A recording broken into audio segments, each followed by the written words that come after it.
Jungkook. The man's voice becomes a little harder. Jungkook, wake up. Jungkook screams, standing up abruptly, and is immediately caught in Mr. Kim's arms wrapping around his shoulders. What's going on? Jungkook looks around fearfully, finally realizing he's in Jungkook's office before noticing the man himself. What am I doing here? I brought you here so you wouldn't sleep in the dressing room, Taehyung explains calmly, continuing to rub his shoulders. And then, you must have been having a nightmare because you started crying, so I thought it best to wake you up. Jungkook pauses, looking at his face. It's the first time he's seen Mr. Kim so worried, and something suddenly twitches inside him when he feels the man raise a hand and touch his face, thumb wiping tears away. What happened to you? Jungkook turns away hesitantly, immediately breaking the touch, and looks at the floor. Nothing, Jungkook. I said nothing. Taehyung sighs, shaking his head. What about the face? No, wait, I'll guess, the man ironically thinks. Oh, right. You must have fallen somewhere. Go yourself, Jungkook mutters brokenly. Taehyung clenches his jaw, playing with his cheekbones, and clicks his tongue. Yeah, that's what I thought. In any case, it's better to be taken care of. I think I asked you to leave me alone, Jungkook mutters, pulling off the blanket and wearily getting up from the couch. How long will we do that, Mr. Kim? He looks at the man who is still squatting near the sofa and only looking up at him. Why can't you just stay out of my life? It's got nothing to do with you. Nothing. You're working for me, yes. So what? Jungkook lets out a chuckle as he watches the man finally rise and fold his arms over his chest, stepping confidently in front of the boy. When you are here, I am in charge of you. By law. And Jungkook suddenly laughs gloomily, throwing his head back, and then again looks at the man with an absolutely empty look, and his eyes are covered with an incomprehensible muddy film, as if on boiled milk. Law? You want to talk about law? And since when you are keeping the law, Mr. Kim? Jungkook scratches his chin, as if trying to find something in his memories. I don't remember you thinking about the law when you tried to buy from me. Oh, and when you molested me. Or does the law only work when you need it? Stop the razz. I'm trying to take care of you, but I didn't ask you to. I never asked you to. And you don't have to cover yourself with work. What do you want me to say? Taehyung frowns, raising his voice. That I'm just worried about you? That I don't want to see the beatings on your face and hear some unbelievable stories about how you got them. This is none of your business. Jungkook snorts, shaking his head. Nothing in my life is your business. Taehyung walks close to him in a few steps, grabbing his elbow slightly, and stares into the boy's eyes. He towers over him. But what if I want to? What if I want it to be my business? Would you know perfectly well that I'm interested in you, Jungkook? Taehyung lowers his tone. And I want you to know that it's not just about your dancing. I want you to trust me. Jungkook is silent, studying him with his eyes for a moment. A few seconds or minutes pass, none of them understand, but he suddenly lets out a cold, broken laugh. Are you trying to play the prince again? Bored already, Mr. Kim? You're not, so stop pretending. You're still wrong about one thing, baby. Taehyung grins out of the corner of his lips, moving closer to him a little more, and touches the edge of Jungkook's jaw with his fingertips.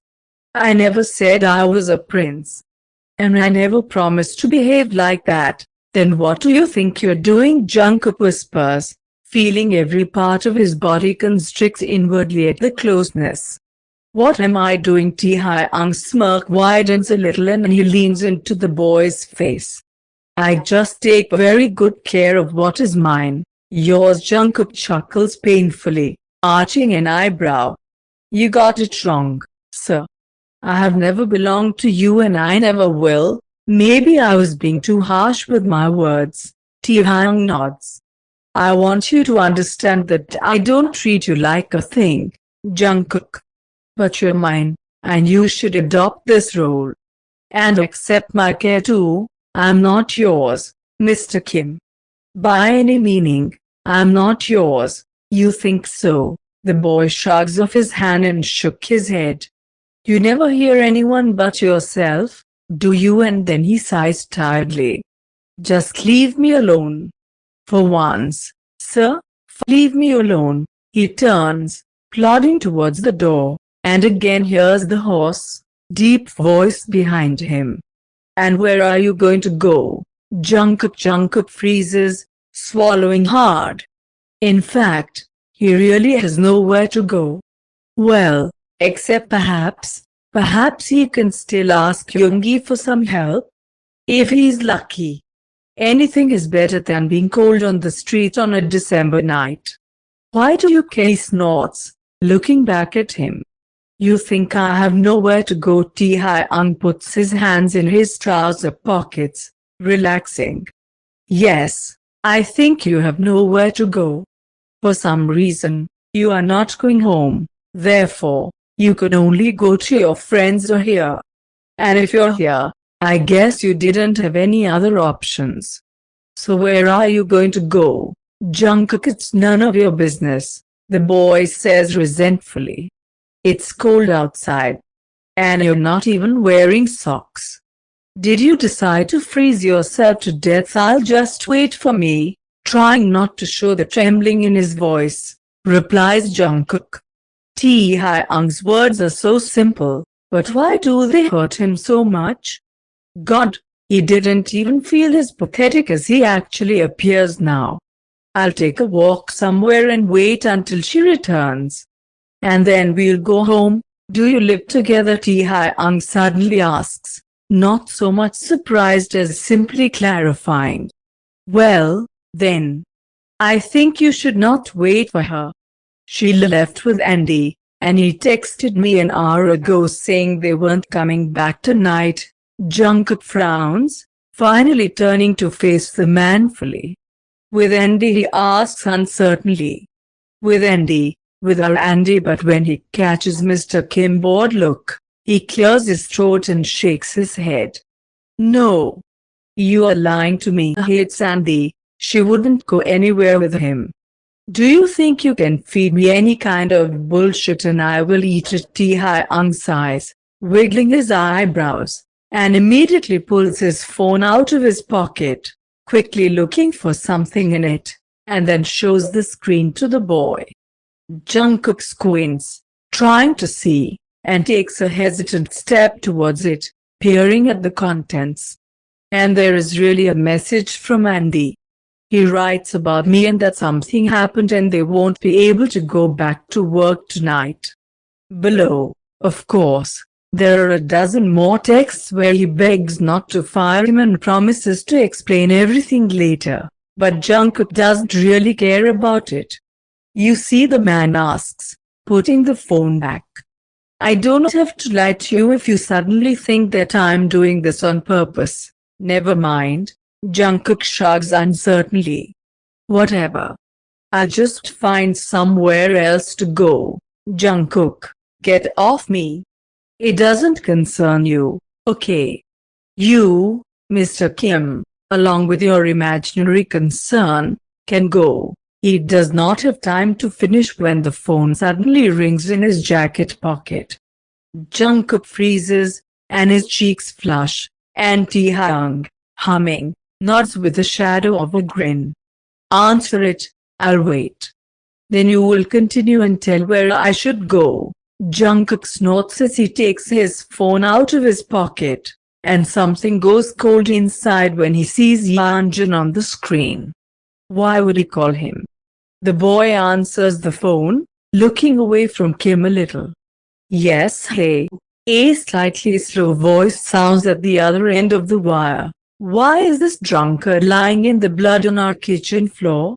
His watch stinks throughout the whole apartment, and he himself too. On the kitchen floor, Jungkook asks in a trembling voice, feeling a lump rise in his throat. If Moz is still on the floor, does that mean that he's alive, right? The boy asks hesitantly, trying to turn away even further as if that would help keep Mr. Kim from hearing. And Taehyung, standing just a few steps away from him, tenses, listening to the words of the boy. How the I know Yeonjun lets out an incomprehensible chuckle. I'm not going to check, just the sight of that pig makes me sick. Did you snuff him out or something? He laughs drunkenly. Drugged again, Jungkook thinks. Listen, you could at least clean up after yourself. Don't tell anyone, Jungkook says, swallowing hard. Please, the guy chuckles again. So you really did was self-defense, okay? I didn't do anything, Jungkook snarls through clenched teeth, trembling. Taehyung is seriously alert, frowning when he hears these words. What, in the name of all that's holy, happened to Jungkook tonight? Listen, I don't care what you snuff him for. Just take it away. I'm not going to touch anything here, and I don't want to leave any traces. Jungkook swallows down the lump in his throat and wants to cry again. God, did he really? Did he kill a man? Even if it was a complete freak like Mars, Jungkook, he never wanted to do something like that. Yeonjun hangs up, and Jungkook lowers his hand, shivering, still staring at the blank screen of the phone. Jungkook Taehyung calls uncertainly after a few moments of silence. Jungkook, the man repeats more confidently.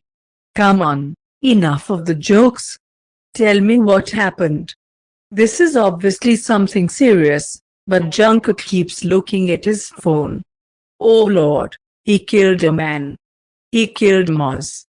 God damn it, he killed Moz. Now they'll put him in jail, right? How soon will the police arrest him? Should he call them himself? After all, Jungkook heard somewhere that for cooperation, the punishment can be mitigated. Also, if it was self-defense, maybe he wouldn't be punished as much. Is this called negligent homicide or something like that? God, Jungkook, Taehyung calls again, his voice a little too harsh. He does not like the current situation at all. Come on, you have to tell me everything. I'll help you, the boy mutters in confusion, never taking his eyes off the black screen, and swallows, feeling his mouth dry out from panic. I have to go, he whispers. I need to go home.